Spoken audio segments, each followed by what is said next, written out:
America is one of the most corrupt countries in the world.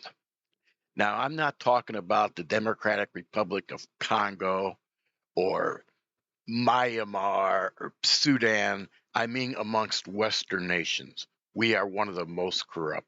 We are now rated, it depends on who you want to look at, anywhere between 21 and 29 of the most corrupt nations in the West. And that's pathetic. Now, our politicians aren't stupid enough to take direct bribes or something like that, unless you're from New Jersey and you decide to take gold bars from Egypt. But no, most of our politicians don't play that game. No, what they do is they sit on these committees and they know we're going to award, whatever, a 20 billion dollar contract to Lockheed Martin, and then now it's illegal for them to invest in Lockheed Martin now. Oh, but not for their wife. How pathetic is that? How ridiculous. It's just amazing that many of these politicians have 50% returns on their investment, 100% returns.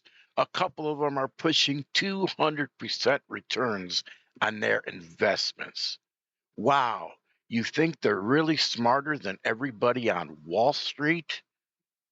Now, according to the New York Times, not known to be some right wing paper, according to the New York Times, Janet Yellen, the Treasury Secretary, has made $7 million on speaking fees alone. $7 million. My guess is they just wanted to hear what she had to say. Almost $1 million from Citibank alone. You think they don't want something from this? I mean, this lady can barely get a sentence done. Anthony Blinken, the Secretary of State, he's got paid around $1 million. Again, this is from the New York Times. No, so they're not directly paying you cash for something. Oh, why don't you give us a speech and I'll pay, $1 million for your hour speech? Give me a break. Our political system is gone. It is dead. Or when they get out of office, oh, they're going to go sit on a committee, like Hunter Biden sitting on an oil committee. He knows nothing about oil. It's all about access and corruption. And this is both parties.